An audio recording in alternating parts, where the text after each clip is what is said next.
आप हमारी इस ब्रह्मा कुमारी की एडिशनल चीफ हैं, आप साथ साथ डायरेक्टर भी हैं स्पिरिचुअल सर्विसेज यूरोप की। बचपन से ही, बाल्यकाल से ही आप राज्यों का अभ्यास करती आई हैं। आप एक बहुत कुशल वक्ता हैं। भारतवर्ष और विश्व में आपने पूर्ण रूप से काफ़ी स्थानों पर भ्रमण किया है। और सबसे बड़ी बात इनके बारे में मैं कहना चाहता हूँ कि आप अध्यात्म की जीती जागती दिव्य मूर्त हैं। धन्यवाद।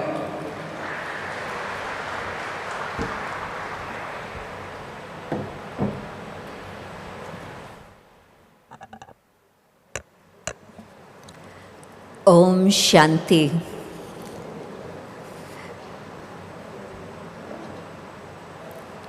Central minister of defence Shri Ramnath Singh ji, हमारे विशेष अतिथिगण और हमारे विशेष जो हमारे देश के वीर रक्षा करने वाले सब यहाँ जो हाजिर हैं, आप सभी को नमस्कार। और पहले तो मैं कहेंगी कि जो हमारी सुरक्षा करने वाले जो यहाँ हाजिर हैं, उन सबको हमारा नमन। आपकी जो यूनिफॉर्म है वो सिर्फ स्टील की नहीं है, परंतु उसके पीछे आपने जो त्याग की जीवन और जो अपने आत्मविश्वास की जीवन और जो अनुशासन की जीवन आपने बिताई है और उस पर आपने कमिटमेंट दिया है, उस आधार पर हम यहाँ आज बैठे हैं और हमारी रक्षा हर प्रकार से हो रही है। परंतु ये भी मैं मानती हूँ कि आपका न सिर्फ ये एक्सटर्नल बातों की शक्ति है, परंतु आज आप यहाँ शांतिवन में आए हैं, जहाँ इस विशेष पावन धरनी पर हम मानते हैं कि आत्म शांति ही सबसे बड़ी शक्ति है। और हम ये देखते हैं कि जहाँ पर शांति है वहाँ आत्मविश्वास भी बढ़ता है, अपनी शक्ति अनेक प्रकार के जो आंतरिक है वो भी बढ़ सकती। आत्मशक्ति क्या है? हम मानते हैं कि हर एक के अंदर एक दिव्य ज्योत है, और जब हम उस दिव्य ज्योत को पहचानते हैं तो आत्मा की जो जागृति आती है, उसमें अनेक प्रकार के हमारे जीवन के बहुत सुंदर प्राप्तियां होती है। उसमें हर प्रकार से हम डर को विदाई दे सकते हैं, आत्मविश्वास बढ़ सकता, आत्मबल बढ़ सकता, और साथ ही साथ हम अपने मन के ऊपर अच्छी तरह से कंट्रोल कर सकते हैं। जो हमारी अनेक प्रकार की भावनाएं हैं अंदर, उन्हों को भी हम अच्छी तरह से नियंत्रित करके बहुत सुंदर अपने जीवन में संतुलन बना सकते हैं। राजयोग का जो अभ्यास है वो कोई सिर्फ धर्म या कोई क्रिया का अभ्यास नहीं है, परंतु ये ऐसा अभ्यास है जिसमें हमारी निर्णय शक्ति बढ़ती है, जिस आधार पर जो हम कार्य करते हैं उसका जो आउटकम होता है, रिजल्ट होता है, वो सदा पॉजिटिव ही होता। क्योंकि राजयोग के अभ्यास से जो हम अपने मन में पॉजिटिव विचार लाते हैं और ऊपर वाले से शक्ति अपने में भरते हैं, उससे हमारे जीवन का परिवर्तन तो होता ही है बहुत अच्छी तरह से। सेल्फ एम्पावरमेंट, सेल्फ प्रोग्रेस तो होती ही है, परंतु जो भी हम कार्य करते हैं, सर्व के साथ जो हम संबंध रखते हैं, उसमें भी अनेक प्रकार की प्राप्तियां होती है।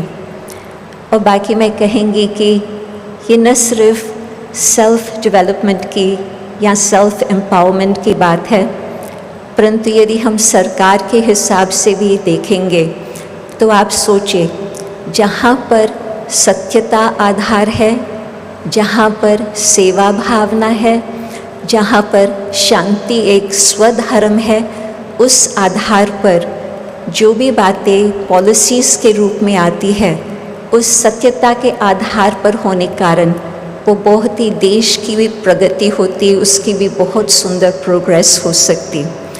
तो हम मानते हैं कि ये धरनी, भारत की धरनी, ऋषि मुनियों की धरनी है, और जो आप सेवाएं कर रहे हैं वो न सिर्फ हमारी सीमा को, बॉर्डर्स को प्रोटेक्ट कर रहे हैं, परंतु आप भारत की आत्मा को प्रोटेक्ट कर रहे हैं।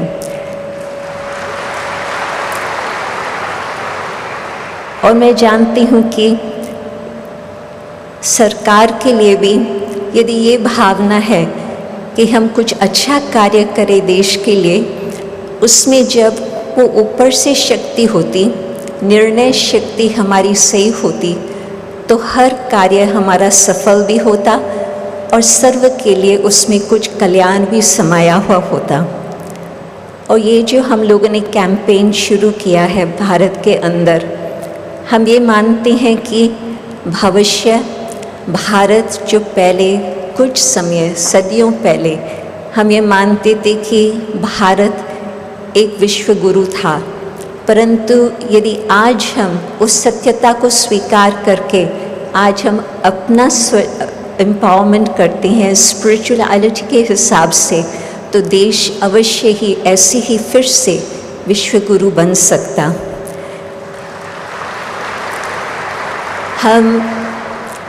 हम ये भी मानते हैं कि जो आज का पैरामीटर्स बताते हैं, चाहे आर्थिक हिसाब से, चाहे आर्मामेंट्स के हिसाब से, कोई भी बात के हिसाब से, रिसोर्सेज के हिसाब से हम उसको शक्ति मानते हैं, वो तो एक एक्सटर्नल बात है और उसमें कई बातें नीचे ऊपर भी हो सकती। परंतु जिस देश में हर एक को ध्यान का महत्व है, और यदि उस ध्यान पर वो कुछ समय निकाल करके वो अभ्यास करते हैं, internal concentration and focus meditation, तो उससे क्या होता कि जो बातें होती है पॉलिसीज़ के हिसाब से सभी उसमें शामिल भी होते हैं, और हर नागरिक को अपने जीवन डिग्निटी से जीने की भी कला आ जाती। तो भारत की जो पुरातन सभ्यताएं हैं, यदि आज हम उन बातों को सामने रख कर के आगे बढ़े, तो मुझे लगता है कि जो ब्रह्मा कुमारी सेवाएं कर रही हैं उससे कुछ सहयोग प्राप्त हो सकता। आज हम आपको बड़े दिल से ये बात कहनी चाहते हैं कि ब्रह्मा कुमारी सेवा के लिए समर्पित अपनी जीवन दे चुके हैं, और हम चाहते हैं कि जहाँ तक हो सके ये इंटरनल फोकस, अटेंशन और ख़ास करके तनाव मुक्त जीवन जिसके अंदर शांति की शक्ति हो, वो सब के लिए हम लोग वर्कशॉप्स भी करते हैं, ट्रेनिंग्स भी देते हैं, और जहाँ पर भी आपका निमंत्रण होगा हम ज़रूर वहाँ पर अपनी सेवादान दे सकते हैं।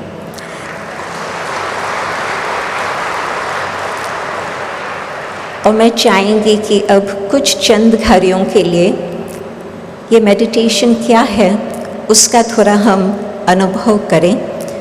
तो जैसे ही आप इतना प्रेम से, धीरज से, शांति से सब बैठे हैं, ऐसे ही बैठे रहें, क्योंकि राजयोग का अभ्यास है मानसिक अभ्यास। तो कहाँ पर भी आप होंगे, आप ये सहज रीति से उसको धारण करके आगे चल सकते।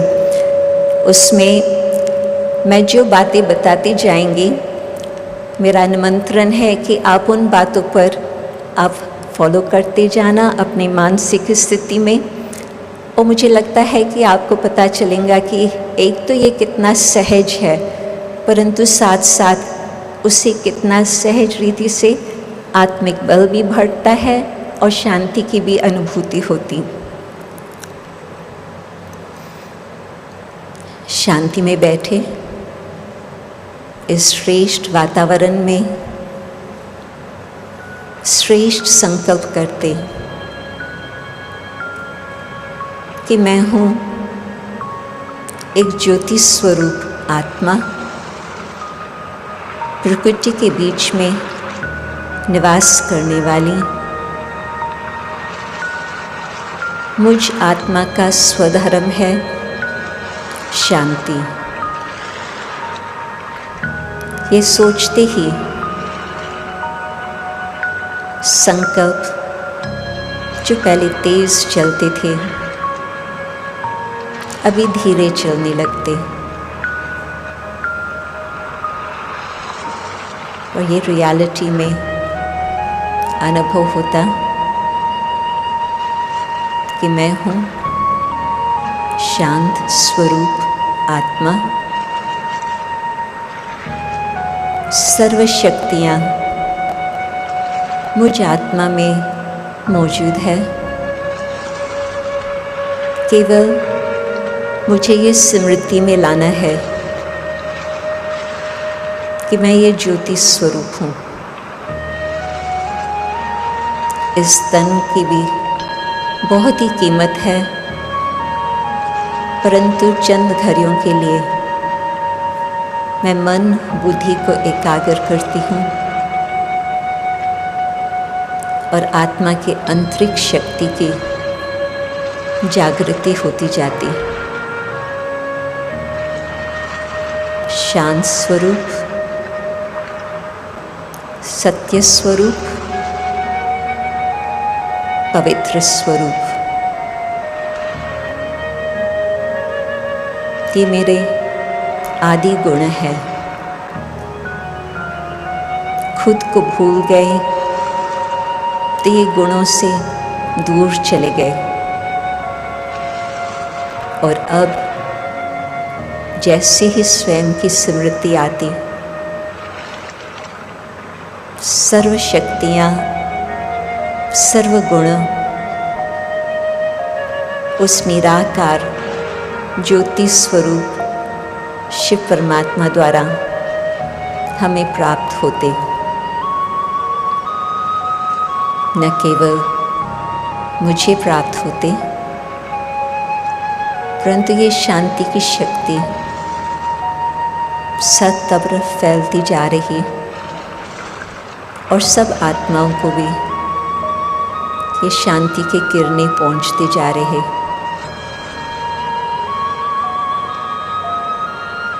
भारत में शांति, विश्व में शांति, ये कोई स्वप्न नहीं है,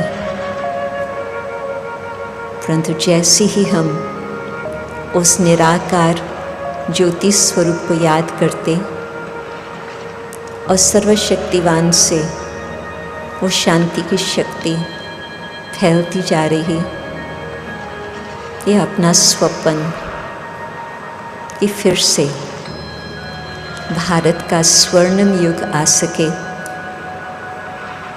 सब हम मिल कर के ऐसे योग लगाएं तो ये स्वप्न भी बहुत जल्द साकार हो ही जाएगा।